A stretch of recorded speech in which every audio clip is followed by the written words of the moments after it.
Good afternoon. Please have a seat. Good afternoon, everyone. The President has been clear that every day, in every way, our administration will work on behalf of the American people. And this has been true as we delivered historic relief through the American Rescue Plan to families and small businesses, as we continue the fight to pass legislation to protect and strengthen the sacred right to vote, and as we continue the work to strengthen our nation's care economy. And this is true today, because today we move one step closer to making a once-in-a-generation investment in our nation's infrastructure. Today, Democrats, Independents, and Republicans in the United States Senate passed the Infrastructure Investment and Jobs Act. So let me describe just a little bit about why this bill is so important. It is an investment in the roads and bridges we drive on every day to get our kids to school. It is an investment in the public transit we rely on to get to work. It will mean people in our nation won't have to drink water from lead pipes or go to a fast food parking lot to get high-speed internet. This bill will also establish a national network of electric vehicle chargers that the President has been fighting for a long time, and build toward a national fleet of electric school buses. And the way I see it, an investment in infrastructure, it provides people with what they need to get where they need to go. This bill that passed the Senate today gives people what they need to get where they need to go. And it will do that while also creating millions of good union jobs for our nation's workers. It will do that while also helping our nation's businesses compete worldwide. And so just so we are clear, we are not going to raise middle-class taxes to pay for it, because that's what the President promised, and that is what we must deliver. This afternoon, I was proud to preside over the Senate vote, and I want to thank the senators who worked together to pass this bill. I also thank the members of the House who will now work to get this bill to the President's desk. And first and foremost, we would not be here today were it not for the leadership of our President, Joe Biden. Mr. President, from the very start, you welcomed ideas. You welcomed debate. You welcomed Democrats and Independents and Republicans to meet with us in the Oval Office. In those meetings, I watched as you listened. In those meetings, you deliberated. You were determined to bring all sides together and to deliver real results for the people of our nation. And I know that even after this vote, our work will not stop. Even when you sign the bill into law, our work will not stop. We will never stop working on behalf of the American people. So thank you, Mr. President. Thank you, thank you. And now it is my great honor to introduce the President of the United States, Joe Biden. Thank you very much.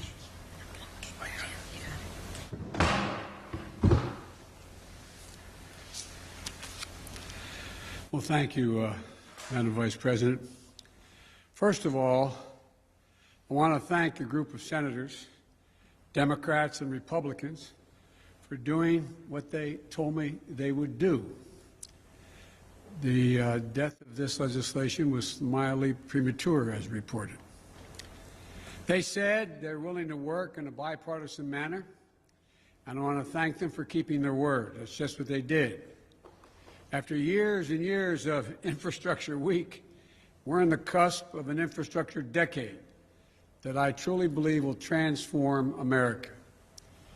As you all know, just a short while ago, the United States Senate passed the Infrastructure Investment and Jobs Act, the very legislation I ran on when I announced my candidacy for the nomination for president.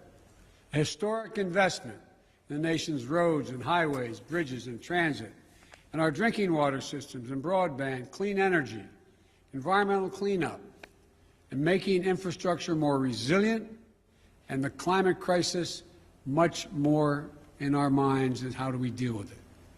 You know, we're poised once again, and I mean this in a literal sense, to make the same kind of historic investments that have so often made it possible for America to build the future and allow us to outcompete the rest of the world. From building the Erie Canal in the early 1800s, a bipartisan effort, the Transcontinental Railroad, to construction that was constructed during the Civil War, to Dwight Eisenhower's interstate highway system in 1950s, the investment that literally connected our entire nation and fundamentally changed the pattern of life in America, to the public investments that took us to the moon and the discovery of life-saving medicines and vaccines and gave us the internet. America's often had the greatest prosperity and made the most progress when we invest in America itself. And that's what this infrastructure bill does. With overwhelming support from the United States Senate, 69 votes in the Senate, a vote margin bigger than when the interstate highway system passed in the Senate in 1956. It makes key investments that will, one, create millions of good union jobs all across the country, in cities, small towns, rural and tribal communities. America, this is how we truly build back better. This bill is going to put people to work, modernizing our roads and our highways and our bridges so commuters and truckers don't lose time in traffic, saving billions of dollars nationally. Today, up to 10 million homes in America and more than 400,000 schools and child care centers have pipes with lead in them, including for drinking water. This is a clear and present danger to the health of America, particularly to our children's health. This bill is going to put plumbers and pipe fitters to work, replacing all the nation's lead pipes so every child, every American, can turn on a faucet at home or in school and know they're drinking clean water. During remote learning during the pandemic last year, we saw too many families forced to literally sit in their vehicles in a fast food parking lot so their children could get on the internet they couldn't afford and didn't have access to at home. This bill will deliver affordable high-speed internet to every American, a necessity for the 21st century. We'll also see we've seen in the last couple of years, the damage done in Texas and other places when transmission lines carrying power were taken down by extreme and unanticipated weather, leaving millions of folks without electricity for weeks and weeks, costing our economy billions and billions of dollars. This bill provides upgrades to our power grid so that more secure and resilient and cleaner energy can be transferred across those wires. Down in New Orleans, I met with the incredible women and men who are in charge of the water system, some of it running on technology that literally 100 years old. This bill is going to provide opportunities to upgrade their system. It also allows American workers to strengthen our natural infrastructure, like our levees. These are at risk of catastrophic collapse in the face of extreme weather like superstorms, wildfires, droughts, hurricanes, and heat waves. Last week, I stood, and many of you were with me, on the south lawn of the White House with United Auto Workers and with leaders from the big three automobile companies in America, surrounded by iconic American vehicles that will all be electric and made right here in America in not too distant future. This bill is also going to put IBW workers, electrical workers, to work installing a truly national network of electric vehicle charging stations that will transform the way we travel and move commerce. And by the way, around those charging stations, you'll see, just like around we put in gas stations on interstate highways, you'll see other industries build up. We have the benefit of significantly reducing pollution from vehicles on our roads. Look, this bill, I believe, will make the most important investment in public transit in American history. When I went to Philadelphia not too long ago for Amtrak's 50th anniversary, I was proud to be able to say that this bill was in the works and that it would be the most important investment in rail since the creation of Amtrak itself. This bill will upgrade railroad tracks so people can get to work and their destinations faster, and it will build new lines to get people to more places faster, reducing, I might add, pollution as well. And here's another critical part of the bill. 90% of the jobs created don't require a college degree. You're tired of hearing me say it, I know, but this is a blue-collar blueprint to rebuild America. We're going to do all of this by keeping my commitment. We will not raise taxes by 1 cent on people making less than $400,000 a year. Everyone from union to business leaders to economists, left, right, and center, believe the public investment contained in this bill will generate more jobs, higher productivity, higher growth for our economy over the long term. Forecasters on Wall Street project that over the next 10 years, our economy will expand by trillions of dollars, and it will create an additional 2 million jobs a year beyond what was already projected. Good-paying jobs all around the country. Experts believe that the majority of the bill's benefits will flow to working families. Faster commutes, cleaner water, less expense, available and affordable internet. These are the things that working families need. And last week's job report shows our economy is recovering at a record rate. 934,000 new jobs created in July. It's going to go up and down, but 4 million jobs created since I took office. This bill is going to help make a historic recovery a long-term boom. Folks, above all, this historic investment in infrastructure is what I believe you, the American people, want, what you've been asking for a long, long time. This bill shows that we can work together. I know a lot of people, some sitting in the audience here, didn't think this could happen. This bill is declared dead more often than anyway. That bipartisanship was a thing of the past. From the time I announced my candidacy, about bringing the country together and doing things in a bipartisan way, it was characterized as a relic of an earlier age. As you may well remember, I never believed that. I still don't. So I want to thank those senators who worked so hard to bring this agreement together.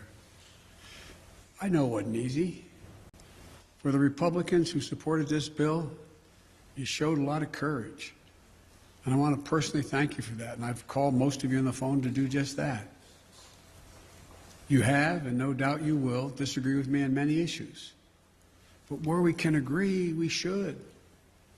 And here on this bill, we prove that we can still come together to do big things, important things for the American people. For the Democrats who supported this bill, We can be proud of this unprecedented investments that are going to transform the nation and change millions of lives for the better. Think about what's going to happen in a practical sense. Clogged arteries at the heart of our economy, they're going to be opened up. That will reduce transportation costs, reduce commuting costs, and as a result, reduce cost overall for families and businesses. And there's safety provisions being, as I said not long ago, everyone can tell you what the most dangerous intersections in their communities are. There's money in there to deal with those specific needs. Thousands of bridges will be safer and more accessible. And by the way, as you've heard me say before, some bridges are so weak that they couldn't have a fire truck go across it, requiring the fire department to go 10, 12 miles out of the way to get just literally a mile away to put out a fire. Millions of lead pipes carrying drinking water to our homes and schools and daycare centers, they're finally going to be replaced. Never again can we allow what happened in Flint, Michigan, and Jackson, Mississippi. Can never let it happen again. High-speed internet, going to be available and affordable everywhere to everyone. So farmers nationwide can get the best prices for their products at home and abroad by knowing when to sell. And children in Chicago or Philadelphia never have to again sit in the McDonald's parking lot to do their homework. This is transformational. I know compromise is hard for both sides, but it's important, it's necessary for democracy to be able to function. So I want to thank everyone on both sides of the aisle for supporting this bill. Today, we proved that democracy can still work. A lot more work to do.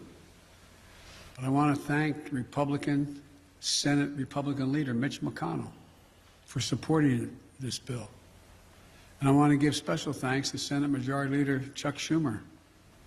Your leadership, Chuck, in the Senate was masterful. But look, let's be clear. Work is far from done. The bill now has to go to the House of Representatives, where I look forward to winning its approval. We have to get to work on the next critical piece of my agenda, my Build Back Better plan, making housing more affordable. It's so unaffordable to so many Americans, providing clean energy tax cuts, including homeowners to make energy efficient improvements in their homes, bringing down the cost of prescription drugs, making elder care more affordable, and continue to give middle-class families and children a tax break, a tax cut, the one they're receiving now, well-deserved child care and health care that gives them just a little bit of breathing room. This is a plan that invests in the American people, in their future and their success. And it will be paid for by having the largest corporations, including 55 of them, who didn't pay a single penny in federal income tax, and the super wealthy to begin to pay their fair share. I want you to be able to be millionaires and corporations do incredibly well. But this isn't going to change anything for you. You'll still have your 3 homes, you'll still have whatever you need, and corporations will continue to do well. I have more to say about this later as the Senate continues its work. But today, I'm happy to mark this significant milestone on the road toward making what we all know are long overdue, much needed investments in basic, hard infrastructure of this nation. I truly believe that this bill proves the voice of the people will be heard, and that we can all come together to make a difference in people's lives. As you heard me say it before, and I apologize for repeating it, but there are no Republican bridges or Democratic roads. This is a moment that lives beyond the headlines, beyond partisan sound bites, beyond the culture of instant outrage, disinformation, and conflict as entertainment. This is about us doing the real hard work of governing. This is about democracy delivering for the people. This is about winning the future. It's about doing our job. This is about building an economy from the bottom up and the middle out, giving everyone a decent chance at a decent life. And by the way, when the bottom and middle do well, the wealthy do very, very well. Nobody gets hurt. This is what I call governing and government doing its job, ensuring everybody's better off. As I've said many times, and I'll say it again today, we are the United States of America. And there's nothing we can't do if we do it together. So thank you. God bless you all, and may God protect our troops. Mr. President, your reaction to the Darlene of AP. Darlene, AP? Yes, thank you. What is your reaction to Governor Cuomo's his announcement that he's stepping down? You called on him to resign. Did you think he would? I respect the governor's decision, and I respect the decision he made. Mr. President, how concerned are you right now about children in schools, given that 94% of children, many of them unable to get vaccinated because they're too young, have now tested positive? What are your concerns, and how concerned are you that schools will not be able to stay open as you've asked for? My concerns are deep, and I'm very concerned. And we all know why. Look, I understand that there are millions of people who decided, adults, who decided not to get vaccinated. And I understand that to badger those folks is not likely to get them to move and get vaccinated. But I also understand that the reason children are becoming infected is because in most cases they live in low vaccination rate states and communities, and they're getting it from unvaccinated adults. That's what's happening. And so my plea is that for those who are not vaccinated, think about it. God willing, the FDA is going to be coming out in a reasonable time frame to say this vaccine is totally safe. We've seen millions of doses around the world, 1 billion doses already. And we know how it's transmitted. And one of the things that I find a little disingenuous, when I suggest that people in zones where there is a high risk wear the mask like you all are doing, I'm told that government should get out of the way and not do that. They don't have authority to do that. And I find it interesting that some of the very people who are saying that, who hold government positions, are people who are threatening that if a school teacher asks a student if they've been vaccinated, or if a principal says that everyone in my school should wear a mask, or the school board votes for it, that governor will nullify that. That governor has the authority to say you can't do that. I find that totally counterintuitive and, quite frankly, disingenuous. Do you have presidential powers to intervene in states like Texas and Florida where they are banning mask mandates? I don't believe that I do thus far. We're checking that. But there are on federal workforce I can. And I think that people should understand, seeing little kids, 4, 5, 6 years old, in hospitals on ventilators, and some of them passing, not many, but some of them passing. It's almost, it's just, well, I should not characterize it beyond that. On Andrew Cuomo, his resignation, what impact, as the head of the party, what impact does his resignation have on the Democratic Party?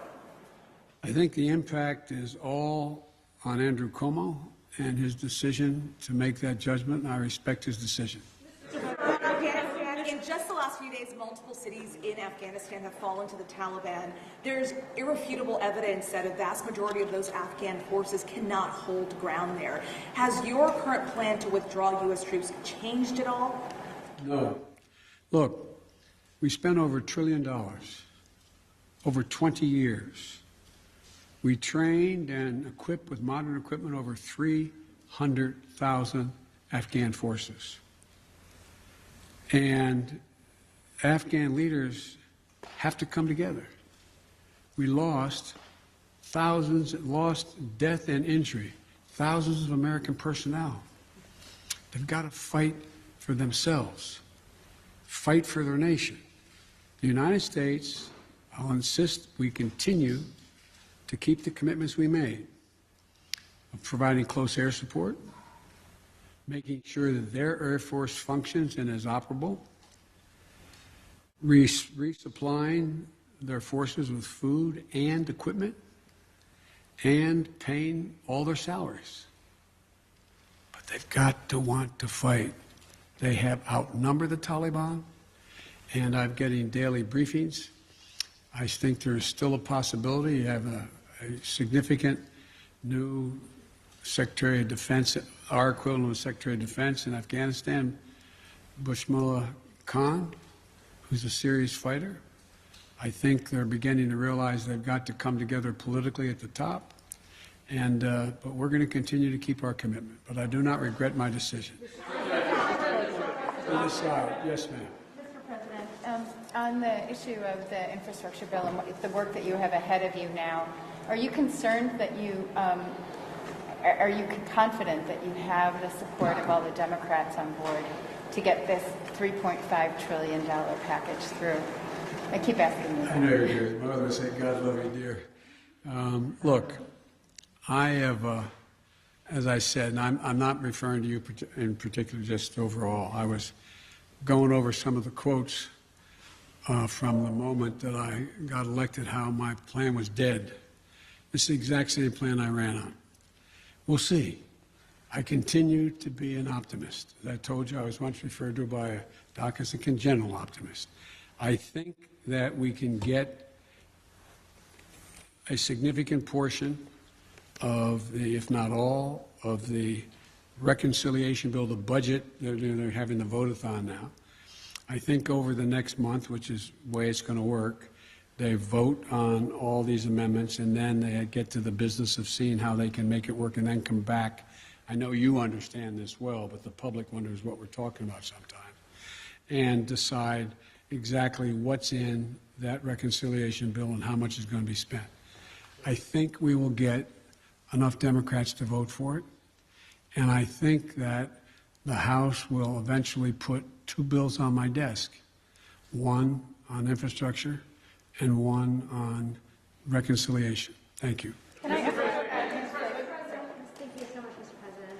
I'm just sort of turning to the Delta. I'm sorry, go ahead. I'm just turning to the Delta variant for a moment.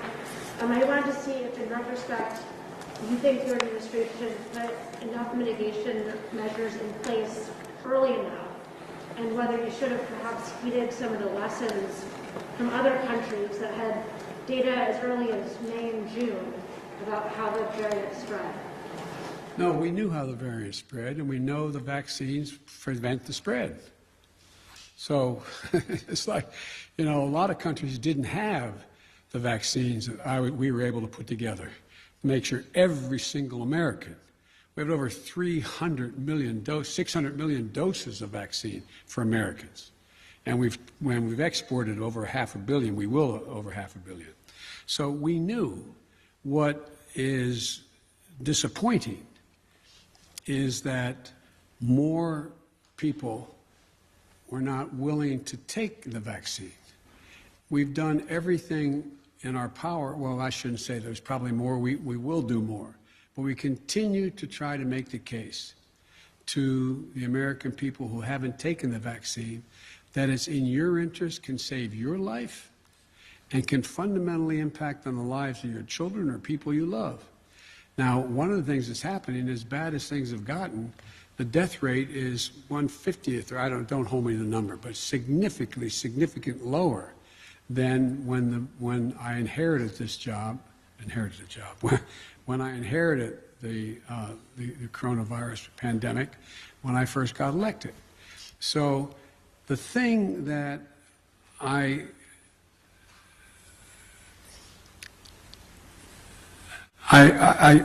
continue to hope that people will overcome their fears, because their fears are based on, some are just as a political statement, but very few. I think most people are worried, and that's why I'm hoping that the FDA will say that we permanently approve of these vaccines, because we have enough for everyone. And I'm hoping that as people realize, and it is picking up, vaccines are picking up, but not at the rate they were before. Remember, I was setting up, stadiums, sports stadiums, and we're doing thousands of vaccines a day. And I wish I could have thought of something beyond what we've thought of that make everybody want to get the vaccine, but that hadn't been the case. Now, at a federal level, what I'm going to be doing is making sure that they understand that I do have authority to say, if you're going to come into this building, into a federal building, that you have to have been vaccinated or show that, or be wearing a mask. And I think that I'm going to use, and I anticipate that it's probable that the Defense Department will, as they put in place all the mechanisms needed to be able to, in fact, impose or initiate a mandate for all the regular forces and reserves to get vaccinated. But I continue to be hopeful. You see, I had I had a talk with Governor Asa Hutchinson, who said he made a mistake. And he is working really hard going around. He told me that he's doing a lot of town meetings, not all of which are being embraced, but he's making the case. We're going to continue to make the case. If I may, ironically, one of the Democrats through the years that you spoke with about infrastructure the most was Andrew Cuomo, who is resigning, who announced he's resigning today. You had traveled to New York with him when you were vice president to the launch of the reconstruction of LaGuardia. He was someone who supported your campaign early on. No, you called on him to resign. No, you condemned the alleged behavior. But you're someone who spends a lot of time with mayors and governors. How would you assess his 10.5 years as governor of the state? In terms of his personal behavior or what he's done as a governor? What he's done as a governor. I thought he's done a hell of a job. And, I mean, both on everything from access to voting to infrastructure, to a whole range of things. That's why it's so sad. Okay, the last question, right here. Sure, Mr. President, I have a question about the significance of the bipartisan nature of the infrastructure agreement. Are there lessons learned from that agreement that can be applied to voting reform, police reform, or LGBTQ civil rights? By you guys or by me? By anyone.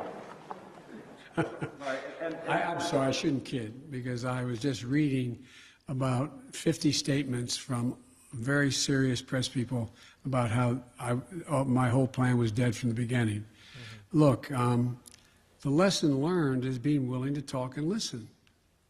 Listen. Call people in. No, let me finish it. And I think the lesson learned is exposing people to other views. And so that's why from the beginning, on all the subjects you raised, I've sat with people and listened to their positions, some in agreement with where I'm in, some in disagreement. And so I think it's a matter of listening. It's part of democracy. Thank you all so much. Sir, why have you not named an FDA commissioner to this point? I'm not going to comment any more on Andrew Cuomo. FDA, you haven't named an FDA commissioner? Why have you not named an FDA commissioner, sir? Say again? You haven't named an FDA commissioner yet. I was wondering why you haven't found or named a permanent FDA commissioner yet. We're working on that very hard to make sure we get it passed. Yes. Question for you on infrastructure, but can I quickly follow up on your comment on Governor Cuomo? Can you really say that he has done a quote hell of a job, that he's accused of sexually harassing women? Look, you asked two different questions. I asked the substantive, should he remain as governor, is one question. And women should be believed when they make accusations that are able to, on the face of them, make sense and investigate it. They're investigated, and the judgment was made that what they said was correct. That's one thing. The question is, did he do a good job on infrastructure? That was the question. He did. The question was, how did he do as a governor? No, the question was, correct me if I'm wrong. How was he as a governor general? Well, the governor generally, obviously, outside of his personal behavior. outside of his personal behavior. But can Okay. you separate the two? Since No, it's I'm lawful? not. I was asked a specific question. Okay. I'm trying to answer specifically. What do you want to ask me specifically? Well, I'd like to ask you about infrastructure as well. Given that you have said this is such an urgent bill that needs to be passed, why not have the House take it up immediately for a vote? We'll get it done. I'll get both. Thank you. Mr. President, we'd like to see the FDA speed up approval of the coronavirus vaccine.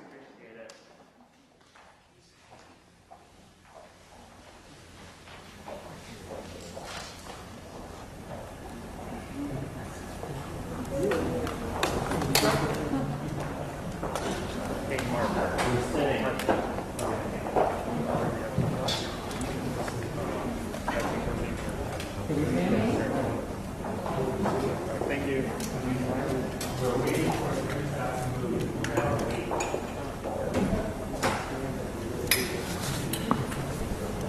The challenges.